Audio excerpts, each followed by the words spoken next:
श्री कृष्ण कन्हैया लाल की जय। श्री निजानंद स्वामी की जय।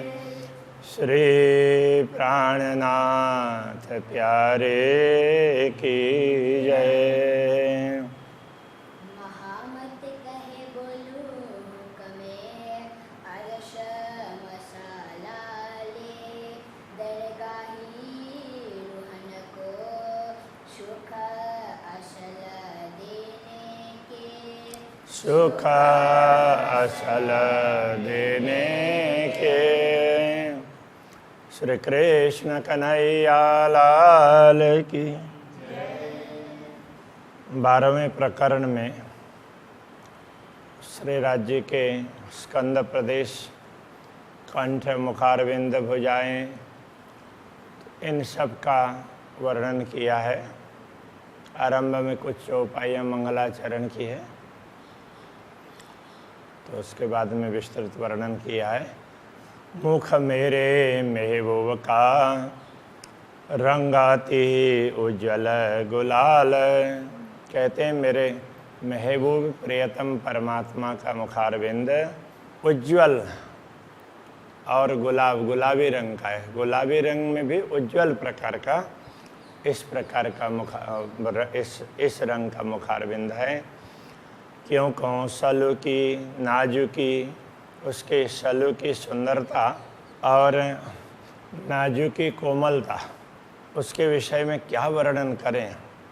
नूर तजल्ली नूर जमाल, ये पूर्ण ब्रह्म परमात्मा का देदीप्यमान प्रकाश सौंदर्य का यह पुंजई है, इस प्रकार से कहना चाह रहे हैं। बड़ा सुंदर है, इसमें बड़ा कोमल है। बाहें मेरे मासूक की प्यारी लगे मेरी रूह। मेरे मासूक मेरे प्रियतम स्वामी, उनकी बाहें भुजाएं प्यारी लगी मेरी रूह, मेरे आत्मा को बहुत प्रिय लगती है। हक हुक्म यूँ कहावत सो वाही जाने हक रूह। श्री राज्य के आदेश से ही ये पता चलता है कि वो कहलाता है कि जो पूर्ण ब्रह्म परमात्मा की अंगनाएं हैं, उनको ही इस बात की समझ पड़ती है। अंग रंग सलु की सुभान की चकलाई उज्जवल गौर।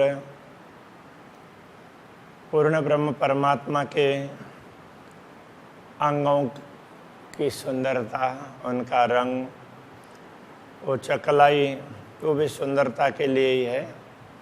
उज्ज्वल गौर, वो लालिमा भी है और उज्ज्वल गौर वर्ण है। नाम सुनत इन अंग के। अब एक एक अंग, ये तो मुखारविंद में पूरा पूरा आ जाता है, उसके सब अंग आएंगे। इन अंगों का नाम सुनते ही जीवरा न हो तो चूर चूर। ये जीव है और टुकड़े टुकड़े हो जाने चाहिए, क्यों नहीं होता है। तो कहने का तात्पर्य घायल हो जाना चाहिए। तो ये सुन करके बस दुनिया के तरफ में उसका कुछ ध्यान ही नहीं होना चाहिए, इसी के चिंतन में वो मग्न रह जाए। ए छवि अंगारस के ज्योत अंग कमूरत। ये छवि है अंगारस के, परमधाम के अंगों की छवि है। ये आकृति है परमधाम के अंगों की है, ये दुनिया के अंगों की नहीं है। ज्योत अंग कमूरत, अक्षरातीत धाम धनी की आकृति उनके अंग और उनकी ज्योति है, उनके स्वरूप की। एक कहने में आवे क्यों कर, शब्दों के द्वारा इनको बताया नहीं जा सकता। जो कही अमरद सूरत, बस इसलिए इनके लिए कह दिया कि ये किशोर स्वरूप हैं, बस इतना कह दिया, उससे आगे बता नहीं पाए। अभी उनका आदेश है इसलिए इतना बता रहे हैं, पहले उतना ही आदेश था। खबे देत दो खूबियाँ रूह देख देख होए खुशहाल। ये स्कंद प्रदेश है, तो खब्बा का अंत कहते हैं, ये स्कंद प्रदेश दोनों तरफ का। देत दो खूबियाँ, दो खूबी देता है, तो दोनों तरफ दिखते हैं ना, इसलिए दो विशेषताएं। रूह देख देख वही खुशहाल है, इनको देख देख करके भी आत्मा बड़ी प्रसन्न होती है। जो नेक आवे अरस की लज्जत, जिसको भी परमधाम का थोड़ा सा भी स्वाद प्राप्त हो ना, आनंद, परमधाम के आनंद का, किसी ने उसने चख भी लिया हो तो रोम रोम लगे रूह भाल। तो आत्मा को के रोम रोम में मानो भाले चुभ रहे हों, इस तरह से लगेगा। तो इसको ये भाले चुभने से तो पीड़ा होती है, तो जब तक ये नहीं दिखाई देंगे, ये स्वरूप, इन अंगों के दर्शन नहीं होंगे, तब तक उसको पीड़ा होगी। तो ये इनके दर्शन होते ही आनंद का अनुभव होगा। खबे मच्छे कोनियाँ और कलाइयाँ कांडन।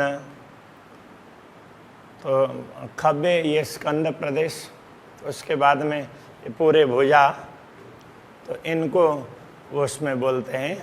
तो फिर भी तो ये मच्छे कहने से तो यहाँ से यहाँ कोनी तक का भाग, और कोनियाँ फिर ये कोना, और कलाइयाँ कांडन तो कलाई का भाग है, और ये तो यहाँ का ये मणिबंध इनका भाग है।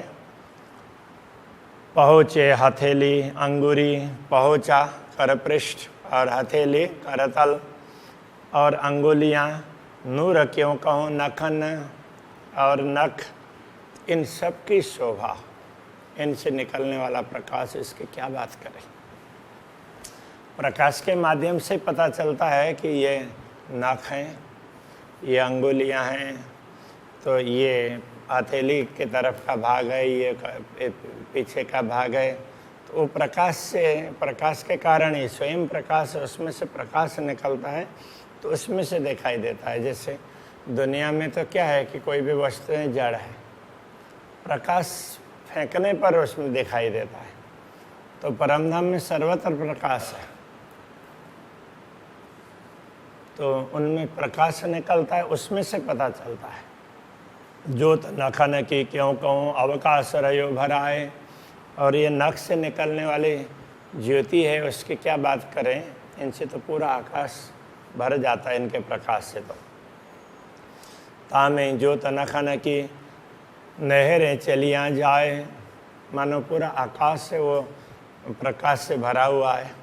तो उसमें भी नखों की ज्योति है, तो ऐसे पूरे आसमान को चीर करके आगे तक पहुंचती है। तो प्रकाश की नहरें आगे बढ़ रही हो ऐसा लगता है।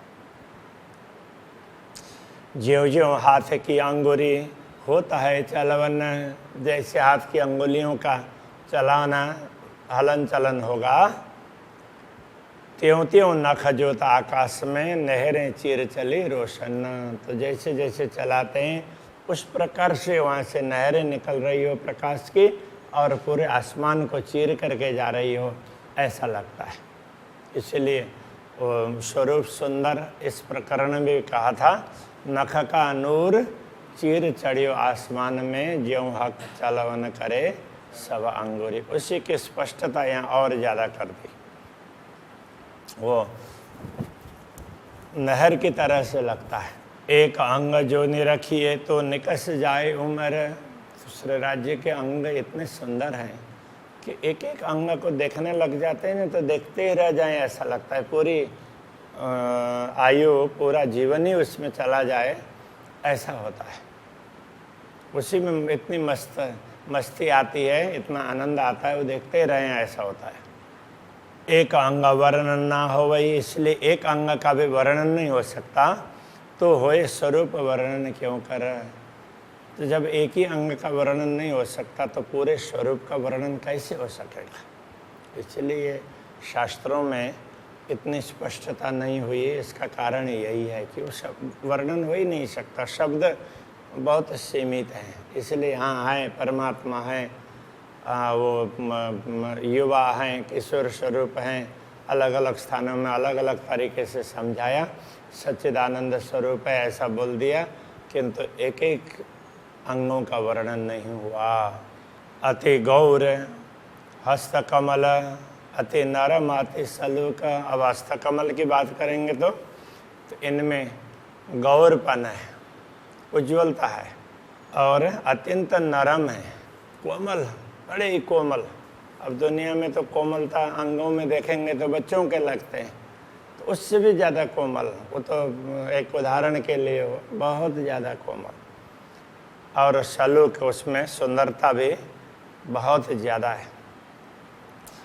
ये हस्त चकलाई देख के, अब ये हाथ की ये चकलाई तो एक प्रकार से आभा, इसको देखते हैं तो जीवरा होता नहीं टूक टूक, ये देख करके ये जीव है तो वो टुकड़े टुकड़े होना चाहिए। कहने का तात्पर्य ये है कि उसको शरीर में रहते हुए पीड़ा होनी चाहिए, और शरीर को छोड़ करके तो परमधाम में जागृत होकर के इन दृश्यों को देखना चाहिए, इन अंगों को। कांडे कलाई कोनिया, और फिर वापस लौटते हैं। कांडा कलाई तो ये सब मणिबंध और उसके ये भाग है, तो ये पूरा यहाँ से लेकर के यहाँ तक भाग है, तो उसके लिए ये कह रहे हैं। कोनिया तो कोना ये, और इन अंग रंग सलूक, इन अंगों में अंगों के रंग की सुंदरता अब क्या बताएं। फिर मच्छे खब्बे लग देखिए, फिर पूरा ये भुजा, पूरी भुजा और स्कंद प्रदेश तक देखें। रूह क्यों न होए भूख भूख, तो ये आत्मा जैसे कोई चीज़ है पीसी जाए तो उसका भुक्का बन जाता है ना, चूर्ण हो जाता है, तो ये आत्मा कैसे टिकी रही है इस शरीर में। तो इससे तो ये तो चूर्ण हो जाना चाहिए, और फिर आत्मा तो परमधाम में जागृत हो जाना चाहिए, तो ये कहना चाह रहे हैं। ये अंग सारे रस भरे सब संदो संद ऐसे का, ये सारे अंग अक्षरातीत के रस से परिपूर्ण है। अब कौन सा रस है? सब संदो संद, इसके पूरे जोड़ जोड़ में, रोम रोम में ये प्रेम है, प्रेम का रस भरा हुआ है। सहु रखिए जीवरा उड़े, यदि इस पर विवेक से समझ लेते हैं तो ये जीव है, शरीर में नहीं रह पाएगा तो उड़ जाएगा। अरस अंग वाहिदतः, तो ये जीव क्या है? मूल रूप से तो परमधाम का अंग है। हक वाहिदत का तात्पर्य पूर्ण ब्रह्म परमात्मा के अद्वैत भाव में है, तो उनका अंग ही है, तो इसीलिए वो दुनिया में कैसे टिक पाएगा। जीवरा न समझे अर्श को, ना सौर करे वाहिदत्त, वैसे ये जीव सामान्य रूप से न परमधाम को समझता है, न अद्वैत भाव को की समझ है उसके पास। रुएं भूल गई लाड़ लज्जत, इसलिए ये आत्मा पूर्ण ब्रह्म परमात्मा के लाड़, उनके प्रेम, उनका दुलार, उसकी लज्जत का तात्पर्य होता है स्वाद, उसके आस्वादन को भूल गई। कितना प्रेम है अक्षरातीत धामधनी का, वो हमारे ऊपर कितना प्रेम करते हैं, वो भाव भूल गई ब्रह्मात्मा। ना सुधर निश्वत, उसको ये भी ख्याल नहीं रहा कि हमारा संबंध अक्षरातीत से इस प्रकार है, अंग अंगी भाव का संबंध है, ये भी वो भूल गई। तो इतना कह करके ये मंगलाचरण पूर्ण कर देते हैं। अब कहूँ कंठ शोभा मुख की, अब कंठ और मुखारविंद की शोभा का वर्णन करते हैं, और इसका सबों अंग और सब अंगों का, अंग प्रत्यंगों का प्रेम। आशिक दिल छवि चुभ रही मासुक रूप रस रंग, अनुरागिनी आत्मा के दिल में पूर्ण ब्रह्म परमात्मा की दिव्य छवि वो अंकित हो जाती है। मासुक रूप रस रंगा, उन मासुक प्रियतम परमात्मा का स्वरूप, और पूरा वो रसपूर्ण स्वरूप है, और वो प्रेम रस से ही रंगा हुआ ऐसा प्रेम पूर्ण स्वरूप है पूर्ण ब्रह्म परमात्मा का। वो अनुरागिनी आत्मा के हृदय में सदैव अंकित रहता है, इसलिए अब उसका थोड़ा सा वर्णन करते हैं। ये कहना चाह रहे हैं, ये जो कोमलता कंठ की क्यों कहूँ चकलाई गौर, ये जो कंठ की कोमलता है और उसमें जो उज्ज्वलता है ना, उसकी चमक है, तो वो कैसी है? गौर वर्ण में चमक है। वैसे तो हर वर्ण में चमक होता है, हर रंग में भी चमक होता है। तो जैसे अभी बोलते हैं ना शाइनिंग वाला और डल, ऐसा बोलते हैं। तो ये यहाँ चमक की बात कर रहे हैं। नेक कया जात ख्वाब में जो हक दिया सहूर। पूर्ण ब्रह्म परमात्मा के अंग का थोड़ा सा वर्णन किया गया है इस दुनिया में। वो भी पूर्ण ब्रह्म परमात्मा ने समझ दी है, विवेक दिया, ज्ञान दिया, तभी ये सब वर्णन हो रहा है। गौर के त्यों मुख से सो देख के अंग इत का। यदि मैं मुंह से ये गौर वर्ण कह रहा हूँ, ये यहाँ दुनिया के अंगों को देख करके, दुनिया को देख करके अभी क्या बताया जाए, तो इस हिसाब से ये देख करके बताया है। ए जुवा दृष्ट तफना की, बताने वाली जुवा ये भी दुनिया की है, नश्वर है। और दृष्टि है देखने वाली, ये भी नश्वर है। शोभा क्यों कहे कंठ बका, और अक्षराते धांधनी का कंठ है वो अखंड है, उनकी शोभा का वर्णन ये जिह्वा कैसे कर सके। कंठ गौर कई सुख देवही, गौर कंठ है तो वो कई प्रकार के सुख उसमें से प्राप्त होते हैं। दर्शन से बड़ा सुंदर लगता है तो उससे बड़ा आनंद आता है। जो कछुक खोले रुआ नजर, आत्मा अंतर की दृष्टि खोल करके देखे तो ये सब अनुभव हो जाएगा। सो होता हक के हुक्म जिन्होंने करी नजी का फजर। ये सब वर्णन तो अक्षराते धामधनी के आदेश से ही होता है।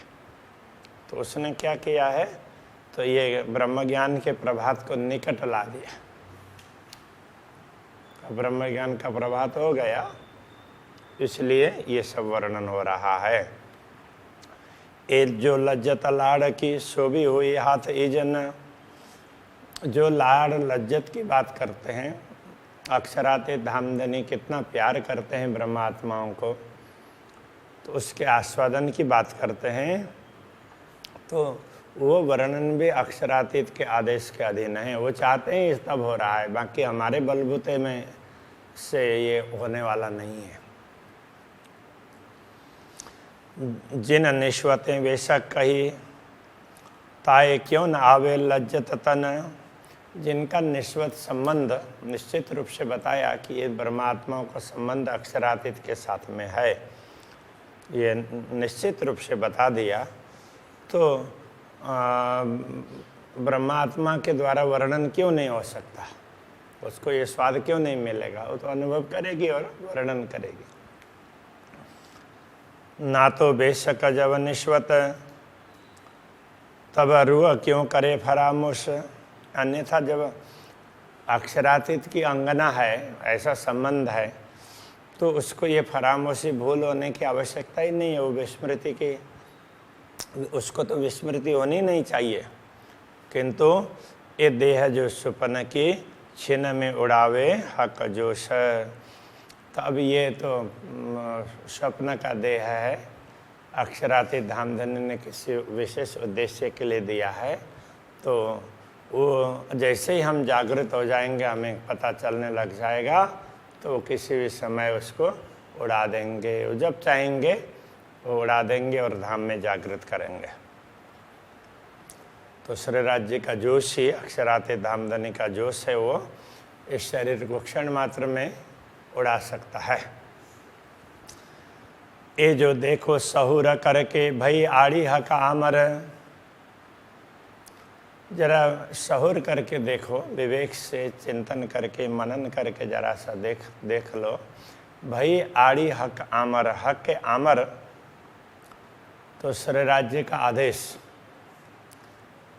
तो वो व्यवधान रूप बना है। वो चाह रहे हैं तब शरीर टिका हुआ है, वो जब तक चाहेंगे तब तक टिका रहेगा। हमने तो उनके ऊपर छोड़ दिया, अब लगाम उनके हाथ में, तो जब तक चाहेंगे तब तक टिका देंगे, जब चाहेंगे तब उसको उड़ा देंगे। ये कह रहे हैं कि ये शरीर टिका है, तो इसमें श्री राज्य का आदेश से महत्वपूर्ण भूमिका निभा रहा है। ना तो बल करते धनी बेशक, ये देह ख्वाब रहे क्यों कर। जब धामधनी चाहते, निश्चित रूप से वो चाहते तो ये शरीर, ये स्वप्न की देह है, ये बिल्कुल टिक नहीं सकती। प्रीत रीत इश्क की, इश्क ही सहज स्नेह। श्री राज्य की प्रीत की रीत है वो प्रेम की ही है, और सहज स्नेह, स्नेह वो सब प्रेम ही है। निस्दिन वसत इश्क, नख सिख भीजे सब देह। नहीं तो क्या है, ये कहना चाह रहे हैं कि देखो, नहीं तो ये आत्मा है, रात दिन उनके प्रेम में ही तो मस्त रह रही है। तो इसमें रात दिन प्रेम ही रहता है। और नख से का बीजे सब दिया, नख से लेकर के शिखा पर्यंत पूरा शरीर प्रेम से भीगा हुआ है, आप्लावित है। भव भ्रुकुटी पल पापन, मुस्कत लवन नीलवट। भव है, भ्रुकुटी है, और पल पापन, पलक आंख बंद होना, और पापन बोलते हैं ये उसको आँख की, ये वो जब पकती है, जब बंद होता है तो वो पर्दा, उसको पापन बोलते हैं। मुस्कत लवनी नीलाट, जब मुस्कान करते हैं तो उस समय ये ललाट की भी शोभा बढ़ती है। तो लवने कई स्थानों पर तो कान के आसपास का अंग की बात कही है, किंतु डिक्शनरी में देखा तो कहीं भी इसका ये अर्थ नहीं आया। तो मुझे लगा कि ये लावण्य के लिए लवन शब्द का प्रयोग किया होगा, तो लावण्य शब्द मिलता है। तो इसमें अर्थ भी लगता है कि जब हंसते हैं तो ललाट की भी शोभा बढ़ती है ना, उसके अलग प्रकार की शोभा बढ़ती है। इन्हीं विधा जब मुख निरखिए, इस प्रकार जब पूरे मुखारविंद का दर्शन करते हैं तो तब खुले हृदय के पट, तब हृदय के पट खुल जाएंगे। छब फब नहीं एक भांत की, श्रवण गाल मुस्कत। छवि, फबना मतलब अच्छा लगना, तो छवि की जो शोभा है वो अलग प्रकार की शोभा है पूरी छवि की। और श्रवण गाल मुस्कत, जब मुस्कुराते हैं तो उस समय ये गाल है श्रवण इंद्रिय की ओर जाता है। ऐसे हंसते हैं तो इधर ही की ओर शो करता है ना, तब भी बड़ा अच्छा लगता है। लाल अधर मुख नासिका, उस समय लाल अधर मुख नासिका। जानो गौर हरवटी हंसता, तो मानो हंसते हैं तो केवल मुँह ही हंसता है, ऐसा नहीं है कि वो पूरा वो गाल भी कान की ओर चला जाता है, और वो अधर है, नासिका है, मुंह है, और ये हरवटी चिबुक, ये सारे के सारे हंस रहे हैं, ऐसा लगता है। सब में असर होता है ना। तो इतनी सुंदरता इस श्री राज्य के मुस्कान में है। तो इस प्रकार से वर्णन कर रहे हैं। अभी के प्रसंग को यहीं रखते हैं। श्री कृष्ण कन्हैया लाल की।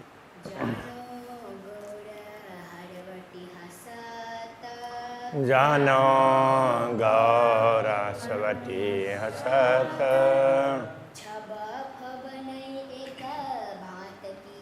छब फब नहीं एक भांत की,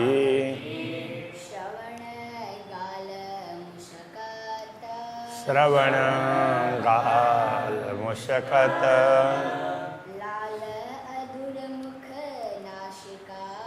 लाल अधर मुख नासिका,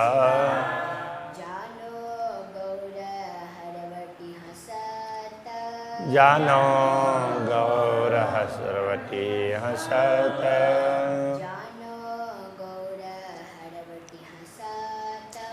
जानो गौर हरवटी हंसत। कन्हैया लाल की।